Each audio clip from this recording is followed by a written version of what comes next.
This is Cast the Past. This episode, Acts of Courage.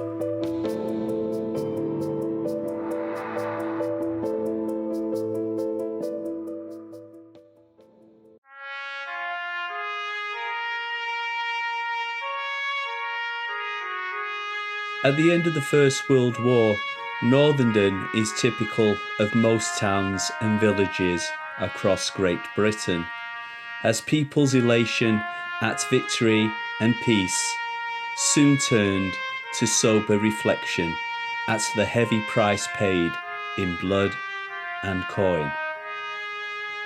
Out of the 16,000 villages in England, there were perhaps only 40 thankful villages, the name given to those places that had lost no one. Northenden was not one of these. From a population of 2,500, 65 men would not return, and many that did returned a shell of their former selves, broken in body and spirit. After the First World War, a school child by the age of 10 might see more broken bodies than a 21st century adult could ever expect to see. In Northenden, Private Wright, a farm labourer with no other skills to provide him with a living, returned from the war without an arm, while others carried invisible wounds in their minds that refused to heal.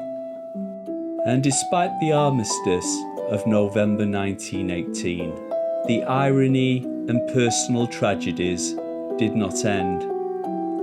On the very morning of its declaration, news reached the family of signaller Harold Wilson of the 20th Manchesters that their son had been killed in action in late October. Signaller Wilson had enrolled in 1914, served in Italy and France, and survived 4 years of action until the final month. St. Wilfrid's Parish magazine recalled a boy who, in the old days, won his way to the top in many swimming competitions and was the holder of the championship shield. Lieutenant S. Watts, while home on leave and preparing for his 6th return to the front, died in London from pneumonia. Lieutenant Watts, the former head of Manchester Grammar School and a scholar of Corpus Christi College, Oxford, had enlisted at the outbreak of the war. Twice wounded and assigned important intelligence work, he had a brilliant career ahead of him.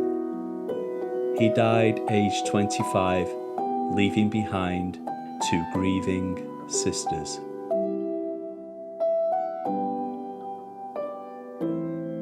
The village dead came from all ranks and backgrounds. Thomas Welsby, who in civilian life had built sewers, was quickly assigned to the Royal Engineers to tunnel and lay explosives below enemy trenches. In June 1915, during a battle below ground and facing overwhelming numbers of German infantry, Welsby remained in the tunnels and held back the enemy to give his comrades time to retreat. When they were safely on the surface, he detonated the explosives, destroying the tunnels and the enemy trenches at the cost of his own life. The Distinguished Conduct Medal, awarded posthumously for his bravery, could never replace him in the hearts of his wife and 5 children. In April 1918, William Lovesey died from shrapnel wounds when a shell burst outside his dugout. He left behind 2 children and a third he would never see, his wife being 7 months pregnant at the time.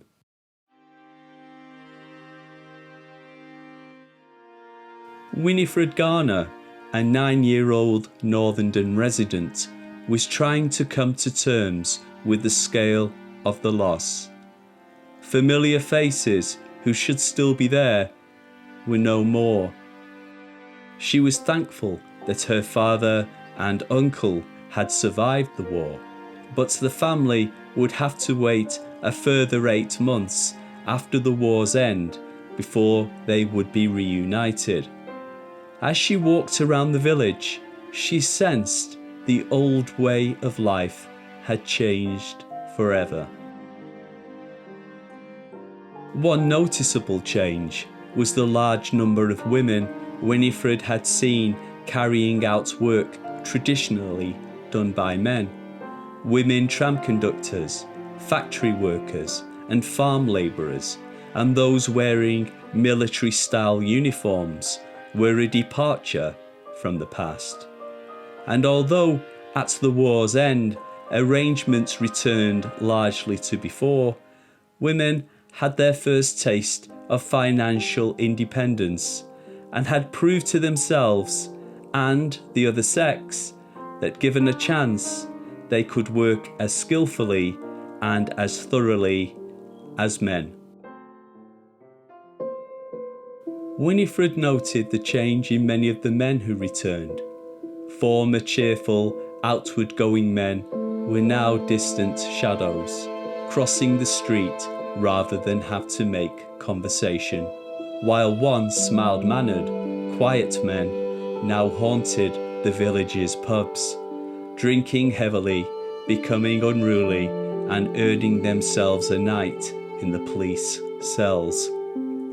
Sometimes the men were blameless for their brushes with the law. For instance, Winifred Garner recalled a local veteran of the Great War called Danny, who had lost a leg and wore an artificial limb which he found difficult to operate. He boarded in the village and was a popular figure around the local pubs. One evening, after a drinking session, he fell to the ground and could not stand due to the joints of the false leg locking and refusing to budge. Danny was arrested by an overzealous village bobby, dragged to the police station at Moor End and thrown in a cell. Danny's confinement caused outrage, and villagers surrounded the police station demanding his release. The police held firm, and the crowd eventually dispersed. In the morning, Danny's landlady brought his breakfast to the jail, and soon afterwards, he was released. A month later, the overzealous constable who had arrested Danny was transferred from the village, never to return. Immediately at the war's end, the villagers considered how best to honour their dead, and in 1922 a war memorial was dedicated to the fallen. There were also other reminders of the war for Winifred and the other school children. For Charles Royal, the long-serving head teacher of Northenden's National School, the war's ending was bittersweet. He rejoiced that his son Arthur had survived, yet grieved the deaths of 17 of his former pupils. He visited the boys' families, requested their best photographs, and commissioned a frame to display them in the school. The frame was hung in a schoolroom where, shrine-like, it became an object of veneration, with candles lit and petitions placed beneath. Winifred, a pupil there, recalls the special frame and a soft spot she developed for a good-looking boy, one of the soldiers who did not return and she would never meet. In one of the rooms of the church school was a picture in a handsome wooden frame containing the portraits of the 17 day scholars who had laid down their lives for king and country in the war. Moving into this room, my particular hero was a nice-looking boy called Ronald Marsh, and mindful never to forget the great sacrifice, I used to make it my business to kneel facing the picture and keep my weekly vigil with Ronald for a year, whilst the opening and closing prayers were intoned by either Mr. Ryle or Mr. Ranshaw. Yet in 1923, amid the sorrow, an act of singular gallantry reminded the villagers that its spirit survived and could handle all adversity. It came in the unlikeliest of circumstances and involved the actions of two brave women. Winifred Garner was involved in the incident and wrote about it 50 years later in her book, Call Back Yesterday. We had our village heroes and heroines. Mostly their heroics comprised rescuing people from drowning in the river. Like most imaginative children, I dreamed of the day I should be able to perform some brave action for a fellow man or woman, boy or girl, but I never happened to be on the spot when the sail fire engine arrived to put out a blaze, or when someone accidentally locked themselves out of their home. My great chance arrived one afternoon when coming home from school. I was walking along Palatine Road, accompanying one of our neighbours, a forthright Scots lady, Mrs. Kennedy, in her 70s. Suddenly, from Withenshaw Road came a dashing, runaway horse, reins loose and dragging a milk float which swayed dangerously from side to side. We stood on the pavement edge, where I was promptly paralysed with fright, when to my horror, gallant Mrs. Kennedy stepped into the roadway, holding out her umbrella at arm's length. The horse took no notice and thundered on until a few minutes later, further along the road, it was halted by a young woman who had once been in the Women's Land Army during the war.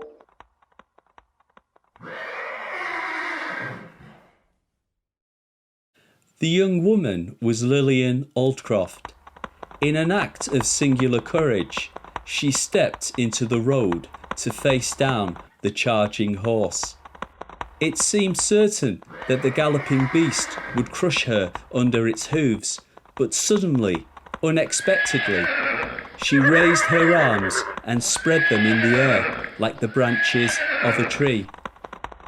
Miraculously, the horse stopped dead in its tracks, and Lillian swiftly grabbed its rein and started to whisper in its ear, calming it at once.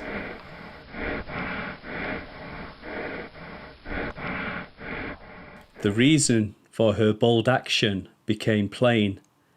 Behind her stood 7 terrified villagers, 4 of them children. Lillian had risked her life to stop the runaway horse from trampling them to death.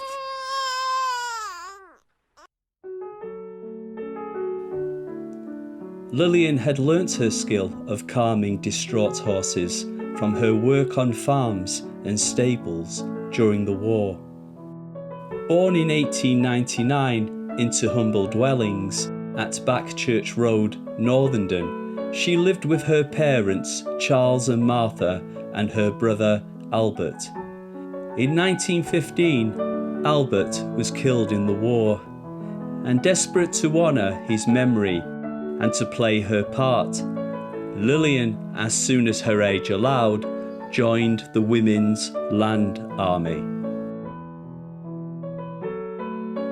Lillian Aldcroft's selfless action in saving the villagers' lives was rewarded the following year in 1924 when she received the King's Commendation for brave conduct.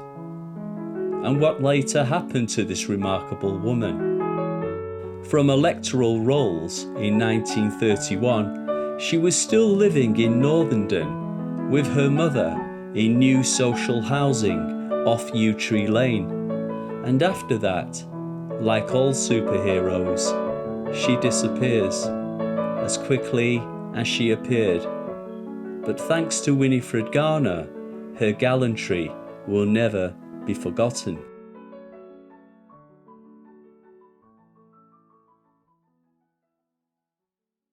And let's not forget Mrs. Kennedy with her umbrella. If it were not for her bravery, Winifred Garner might never have lived to write her account.